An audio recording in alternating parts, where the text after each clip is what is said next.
Thank you very much, gentlemen. Of course, pleased to be joined by Momento. Not quite the result I'm sure you were hoping for, but I want to ask you, we heard you say in a brief video, Jankos is your kryptonite, and I want to know, after playing against him today, how do you feel about that? He's definitely really good. Like maybe first game, I did some pretty good counter ganks, and he tried to overforce on mid lane, which actually he got punished for in the end.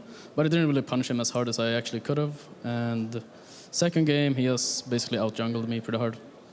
It's pretty rough. Can you run us through the thought process on the Camille pick? You guys are one of the first teams to pick her up in the jungle.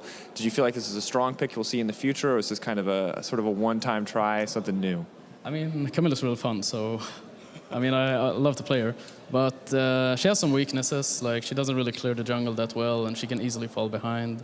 So you might see her in the future, but I think it's better on top lane probably. What do you think were like really your goals with that composition? Do you feel like it could have gone much better if something had gone differently in that game? I mean, if we didn't fall too behind, then I think we actually would have won, because we had a really strong team comp for the late game, but we ended up like trading a bit bad, and we lost like 3 kills for 1 and 3 for 2, and we felt like we kept falling behind all the time, and kind of made it really hard, the game. And Graves got really fed, so he basically just one-shot everyone. Yeah, definitely absolutely brutal to play against the Fed Graves, the lethality. Looking forward for Giants, it hasn't been great so far, but there have been some good moments. I'm curious what's next for you guys, and what are the goals in the coming weeks?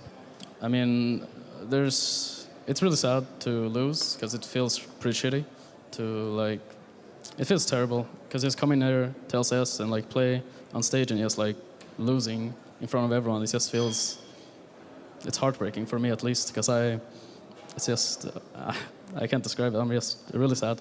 But coming into the future, we just have to work harder. Like, we're not good enough, and that's the reality. We have to put more hours into League, and we have to just like watch more VODs and practice a lot harder. Like, there's no excuse. We just have to work harder. That's all. I mean, I feel like a really hard thing for a lot of people to accept, so it's good to hear that you guys kind of acknowledge that and are willing and ready to move forward. Well, thank you so much for taking the time to talk to me on this one and coming in after that loss. I hope we can see more from you guys in the future. Hope you can get those wins under your belt. But that is enough from me. That is enough from us. Let's close out the day. Let's send it over to the post-game lobby. Shocks, take it away.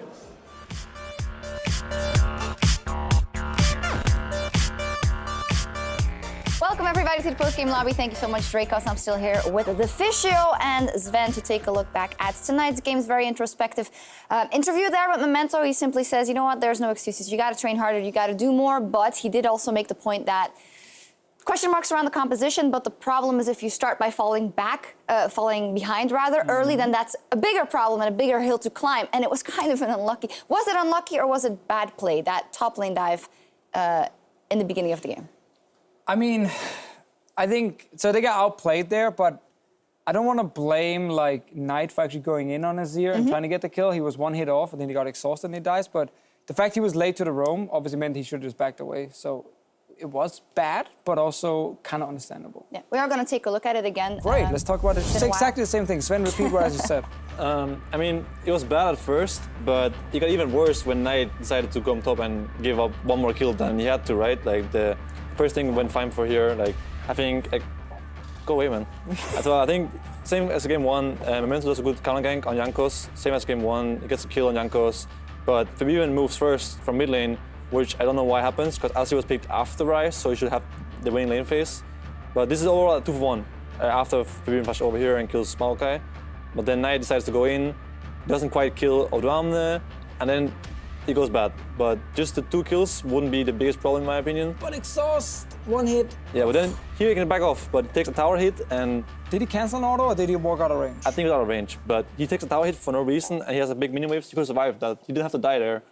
And even though they got all these kills, I think H2K actually didn't play that well with this advantage. Odamne kind of trolled his advantage away. He was 2-0 with double buffs and he died 1v1, trying to do dive alone. We got that replay Yeah, too? we have that replay too. Same That's question, right. unlucky or misplay? Misplay. I mean, misplay or miscommunication, because Jankos is technically moving topside here, but the wave is already dead when Odo dives flashes here, and Jankos is turning around. Turns around. Odo is just like, where's Jankos? And then he just dies, and he was 2-0 up here. Yeah. And had double buffs earlier. And then he uses the flash earlier, gets reganked, and dies again. Kind of like a bad way of throwing away your advantage that you got so early in the game, and kind of like a bit inexcusable, I would say. Yeah, like dying like this twice is bad. That was bad, obviously, and it was kind of weird because this is exactly what Giants did in game 1. They got the advantage, they got fed Graves, it was like, great, they're winning the game, and then they lost a few fights like around the bottom side of the map, and they kind of like evened out. This game was exactly the same. G2 got the advantage. Oh, sorry, H2K got the advantage. G2 also got some advantages Oh my God, somewhere. you love G2 so much you can't stop talking about them. Yeah, whatever. H2K got the advantage. Then Odamna makes some of these misplays here, and it actually made the game even again. Until the crucial point. Until the crucial point that we're going to take a look at after, as we take a look at some fan meets as well. Always lovely to see. There we go. H2K is where you said now it's really over. Honestly, I think Giants is a bit lost in what to do. They don't know. Here they have a mid ARAM. They run in mid. Yeah, they run down mid, and silence are bad for them. And Momento uses flash late, gets killed. Giants is diving mid tower when Rice and Jankos is behind them and Poppy is behind them, and it's never gonna go well for them. Best case scenario, they get like 1 kill here, maybe 1 kill here, and they kill Che. Good for them, right? But they get 3 for 0 here, and HK gets Baron, and HK did a really well Baron. Like normally with Baron, you get like let's say three tier 2 towers, and then you kind of wait for next Baron, and then you end. But HK got 5 towers this game, and then they were able to go bot right after that, and they killed someone, and the game was over. Died everyone and killed, like opened the base basically. So, gentlemen. Misfits dismantled Vitality on a macro level. You guys outplayed Unicorns of Love on a macro level. H2K is supposed to be our macro level team, objectives-focused team. So is it disappointing to you guys that they give leads away, even though it doesn't lose them the game? I think in game 1, it was just the early ganks that kind of made them fall behind, and then they actually just evened it out and got back, so that was fine. I think in this game, obviously Odamna made some mistakes up top lane, and that shouldn't have happened, but every single team fight in this game was heavily in favor of H2K. So I don't really feel like they were in any problems. They were even 2K ahead when the game was finally over, technically. Fair enough. I think one thing that shows is that in the first game, Giants had a 1,000 goal lead on Graves after the first 2 ganks, and they were unable to use this advantage. Even after they dive bot lane, they were not able to use this advantage to do anything in the game. They got out macro, they got lane swap on, they got not ahead any more than they were, and it just shows that HK is a better team, and Giants doesn't really know what to do with their leads, whether it's individual leads or if it's like tower leads, and it just showed that HK is a better team today, and yeah, that's what it is. All right, so not too disappointed, Dad, the Fisho. No, not today. Not today. Not today, because my favorite son is here as well. How did you like our match against you all? I like game 1 a lot. Yeah, that was nice. Love game 1. How about our clean game 2? The clean game 2 was, I actually thought Unicorns had everything under control until like 25 minutes when they started like getting caught left and right, and you guys got back in the game. Then you guys rushed Baron, you took a Baron, and it was like, hang on, what's happening here? And then you guys lost late game fights, and it became like a massive mess. I thought it was going to be. It should have been 3 massive games. bait. Massive bait. No, it should have been 3 games. Come on, if Rice ulti had been slightly closer to the Nexus, he would have been able to auto-attack a Nexus and kill it, or I think it was Hilly who didn't flash or something. Let him talk, man. He would also. I agree with that statement, but I think that the way they ended the game, like the backdoor Tamken's Rice ulti teleport thingy, was the only way they could actually lose the game. I think if they didn't go for the montage, like Loy Sports montage ending, they could just have like Gnar split push the game, like split push slowly into the base, and then just walked it in, but without fighting us like this.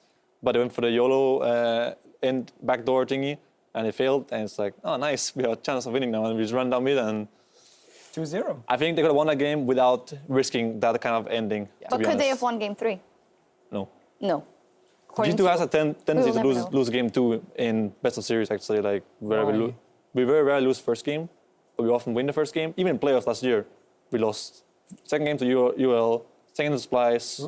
It's just like a G2 curse. Ah, interesting. Yeah. That is the G2 curse. That's right. Nothing else. Nothing has ever happened at any other tournament. Nothing to see here. I'm not sure what you're talking about here. No, me neither. Player of the series, Febiven. Jankos did great. Nuclear did great. Febiven did great. Yeah, I'm leaving like 2 people out, sorry. I think his game 2 was better than his game 1. Yeah, I agree. 100%. The LeBlanc didn't work too well. Well, it was okay, but it didn't work that well. The build was a little bit off, maybe. Yeah, I don't think LeBlanc is not good if you have to rush Apple's Scepter first item just to lane against Ryze. Also, he after he got first gank off, he used the flash of Ryze, and then he got forced flash 1v1, and then the entire the double kill disaster happened. So I think he's seeing himself on the replay monitor that is above. Very funny. Fabian Diepstraat meeting defense. No, game 2 that was good. Yeah, game 2 was really good. I love watching good Ryze players getting like an advantage on the map because you can just make so many plays. I think it's super awesome. I think overall, like Febby, to me, if I had to pick like the best performing overall mid laner, like I think Perks is getting up there now, especially with his performance in game 1 yesterday. But I think Fevin, like overall, has just been like the most consistent mid laner we've had in Europe, or we have in Europe right now. I think that is a very good point. I would bring up Power of Evil as well, and he's who we saw in the first series of the day. Misfits, a clean 2 over Vitality. He had some really good moves. He even pulled out new champions, which is something that we have wanted him to do for a very, very long time. And it was so clean. Yeah, it was actually some of the most one-sided games I've casted. Ever seen, yeah. Like, I think at 20 minutes in both games, there was like 12, 13K goal leads for Misfits, and like composition-wise, I never felt like Vitality's comps could almost do anything in these games here. So it was just like, it was so one-sided from draft into mid-game into late game in favor of Misfits. They just completely stomped them. Is Misfits a scary team to you? Well, I think Power Evil actually improved a lot as a player. Like, he used to be that kind of guy who was kind of stuck in his own meta, always playing Orianna or Syndra when they were in a meta. But now he's playing the Corki, he's playing the Ryze. Champions that he didn't previously play or like to play or perform well on, for that matter. But now he's playing them, and I think he's doing really well for himself in the mid lane. His build paths are sometimes different than most people build them, but I think he is a good player for his team. Like, he builds differently, plays differently for his team, and yeah, he makes it work for his team. I think he's really important, like, for his team. I think him and Kakao are the most important people on Misfits right now.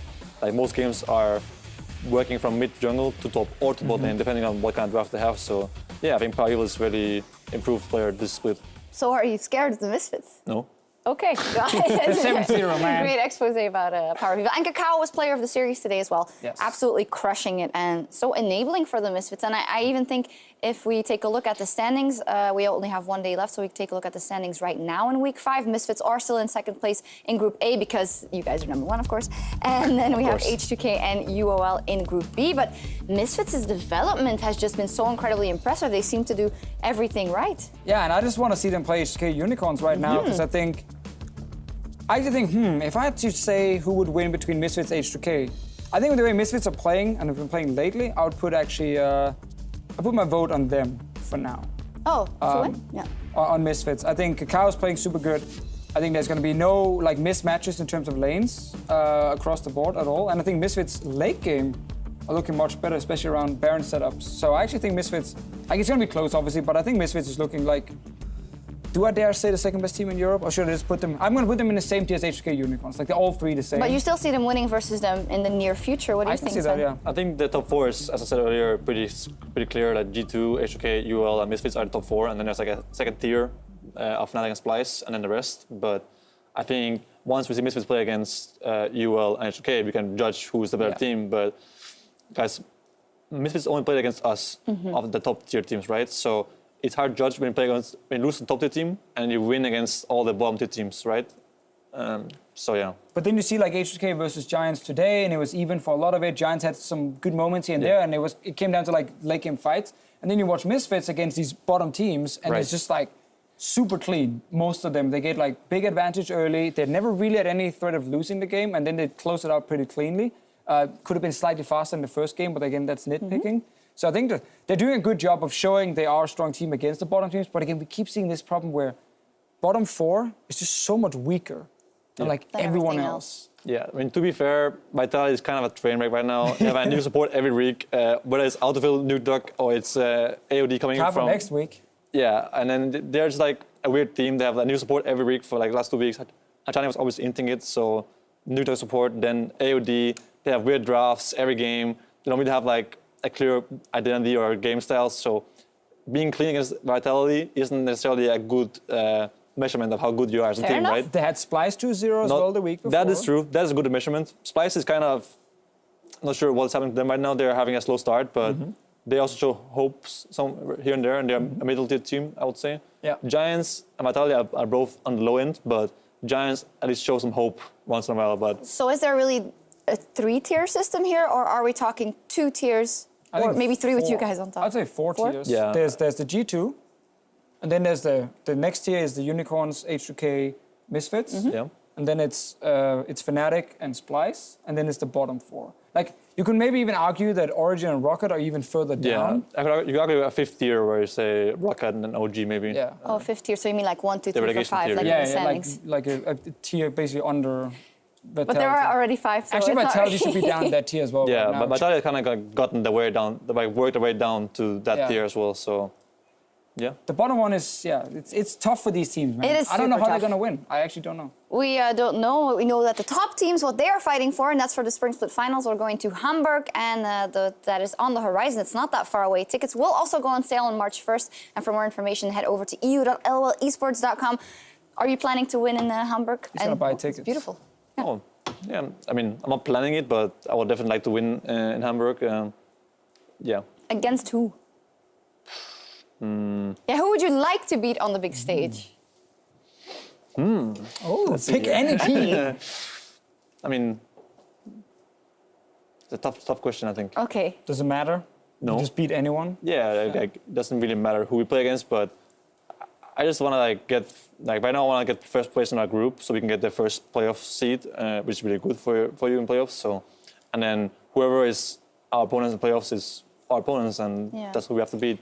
And in the meantime, It doesn't really matter who you beat as long as you beat them. but in the meantime, you can win IEM Katowice, right? Because that's what's right. going on next week. We're going to take a look at the groups. Once again, as we did yesterday, we have 3 European representatives at the Intel Extreme Masters, and we're going to take a look at the groups in 1 second. But first, general expectations. You know that the weight of Europe is again on your shoulders, and we know the whole story, Thanks the for vacation reminding memes, all that. But how realistic is the chance that G2 goes home with the trophy there? I don't want to say something stupid, but it's nice that there's no KT, SK Telecom. Nice that Rocks Tigers doesn't have the same lineup as they had before. They're all obviously a bit weaker teams there than there could have been. Like there's no SKT, as I said earlier, there's no Rocks Tigers. EG is arguably a bit weaker than they were before, maybe. A lot weaker. Yeah. So you beat the Unicorns yesterday, then we have Kongdu and the Flash Wolves. Yeah. So. It's nice that there's Kato Masters and Rocks Tigers with a different roster than before compared to what it could have been, right? So it's looking good for the West, or EU, I should say. There's no NA teams anymore. Do you agree that if we don't get at least 2 European teams in the semifinal, it will be a huge disappointment? With like I the don't teams want to say there? anything stupid, as I said earlier, so I'm just So not going to is say this like anything. is this like a team briefing thing? Because we heard it from Ocelot yesterday as well. He's like, I don't want to say anything stupid. So, 'cause, you know, last year we said big things and we expected big things and we didn't. So I feel like there's kind of a team strategy thing going on here. Which is I would good. agree that last year G2 had some moronic statements. Like Joey said that if they were at IM Katowice, they would won the entire thing when SKT was there. Like, come on, right? But I think we're trying to kind of like go down a bit of mentality, like from the bad boy image and all this kind of stuff, and be not necessarily humble, but always have more respect for everyone. Not try to be like having expectation for yourself is gonna make you let down when you don't win. So yeah, maybe. I mean, yeah. respect, obviously, with the change, but I think, like I can say then, if you look at G2 Esports, the best team in Europe, playing really well at the moment, going into IEM, a tournament where it's kind of lacking the greatest teams from the major regions, except for Flash was coming in from LMS. And then G2 obviously G2 now from Europe. So, like, We'll put the pressure you on are your allowed shoulders. to expect a lot from G2 at this tournament. I Thanks, think you're Jason. allowed to do that. Thanks for the pressure. I'm just saying, like, I'm expecting them at least to make it to top 4, and I actually think they're Make sure. gonna, Ooh, the gauntlet is strong. I'm gonna say they're gonna make it all the way to the final. But are they going to win? Well, that's the one. Would you that's mind? tricky. Would you be fine with either team winning? A European team, that is. Any European team can win. There's 3 of them there. I want Avi a full know that. European final. Avi know that Katowice is technically in Europe, and G2 has not lost a series in Europe for 1 year. So there is that going for us, right? Yes. Yeah. There's the key this, thing. Yeah. Plus, you get to go on a bus ride with all the other teams. Yeah, with that's really great. H2K and the Unicorns of Love, a bus with Wi-Fi. We heard it's 6-7 hours. Yeah, 6 that's so hours. nice. I can't wait. You're really tall, so it might be annoying. Perfect for for you. you. Perfect. Yeah. Because everybody has tons of leg room. You need like obviously. 4 That's seats great. to lay down. Good stuff. Oh. Do you think it's going to influence your performance after? Because we've seen, like, you know, Misfits there will go up and against Unicorns of Love and H2K after. So you kind of will be showing a lot of things already? Or do you think if you're at a certain level, it doesn't matter what you show and what you don't show because you outplay teams either way? I mean, it might matter a little bit that you show what you play and stuff, but then again, this week we had a totally different idea of draft than everyone else did on both sides. Only played 2 games on blue side, but we had different ideas than other people do, so I think it doesn't matter too much. But the most important thing is the experience we get from playing this tournament. Scrimming other teams than European teams. We get to play on stage more than other people do. And I guess international teams, which is nice. So I think it doesn't matter too much. Honestly, playoffs will be on a different patch most likely anyways. So yeah. I do want to ask though, because a lot of focus is always on like boot camping before Worlds. That's where teams improve a lot. Now that Katowice is only just 1 week, you probably don't have that much time to like scrim all the teams. Yeah. Do you still gain a lot from just playing on stage against like, let's say, a Korean team? Or is it mainly from scrims and boot camping you get the most? I mean, you probably get the most from scrims and boot camps in terms of improving. Like 1 game on stage doesn't matter all too much, but just like that 1 game might help you in the future. But definitely boot camps is more important. It's like 3 weeks of boot camping is more important than 1 game on stage, right? Yes. Or like in terms of improvement, the game is more important on stage, of course. But yeah, I think boot camping is what helps people the most to improve. Like if you like, the rate of improvement is really fast in a boot camp when you're playing against teams with different ideas of the game. It's really refreshing to play against people with different ideas of how the game is supposed to be played. When we play in Korea and boot camp against like different teams from different regions, they have like different priorities, different styles of play, and you can see what is better and what works, and you learn faster. Yeah, so seeing as it's only a 1 week tournament, we shouldn't expect you two Unicorns and H2K to come back to Europe and just be like twice as strong or something. No. Because obviously there's been no Worlds boot camp here. No. It's just go in, show what you got now, and then see if it's enough. Well, I'm definitely very excited to see that, Katowice. But before we head there and before 3 of our teams head up to Poland, we'll round out week 5 of EULCS tomorrow afternoon with Splice versus Roccat, followed by Origin taking on Fnatic. And then this is your 2nd tier or 3rd in your previous taking on the lower tier teams. And you should expect Splice and Fnatic to close this out. But, I mean... There's been issues for both Fnatic and Splice, for sure. But like when you look at this schedule, you're like, the 3rd tier teams, which is Splice, Fnatic, should be able to take out the 5th tier teams pretty easily. Like we look at 2 zeros like today, but again, I don't know if there's any room for upset because we haven't had any so far. No upset so far. Do you call I one? think the upset thing is really hard to get when you have best of 3s, honestly. Like, if you lose 2 games in a row to a team that's 9th and 10th placed, then you just have to lose. That's just it. I think Splice and Fnatic both should have it in them to 2-0 this one. And if they lose 1 game, it should be good enough to not lose 2 games in a row, right? And actually come back. Is playoffs almost already locked now?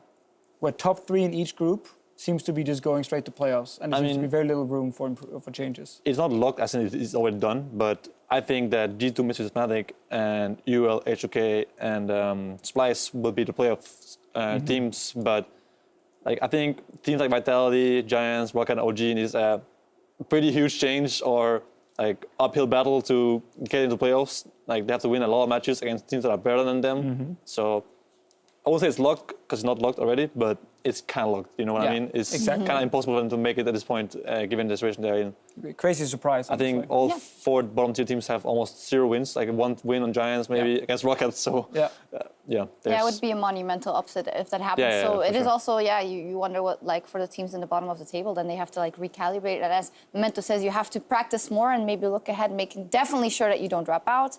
And that's always the problem. When you have to then start beating teams better than you need to practice twice the amount, but you can't. There's no time to do that. Every team is already practicing so many hours in scrims and VODS. So, like, you just run out of time, and it's not like every other team is going to start slacking, so you can catch up. What a reality check here. It says serious note. Well, Just the the first truth of step the on system. improving is knowing that you're actually not the best or that you have things to improve on. So there's that going for him. All right, well, we'll see what happens. You guys are feeling pretty good after these 2 days. And good luck in Katowice. Thank you so much for joining us. Thank you for having us. No problem. Time for us to log off. We'll see you guys tomorrow at 4 p.m. Central European Time for the conclusion of week 5 of the European LCS. Au revoir. Farvel. Peace.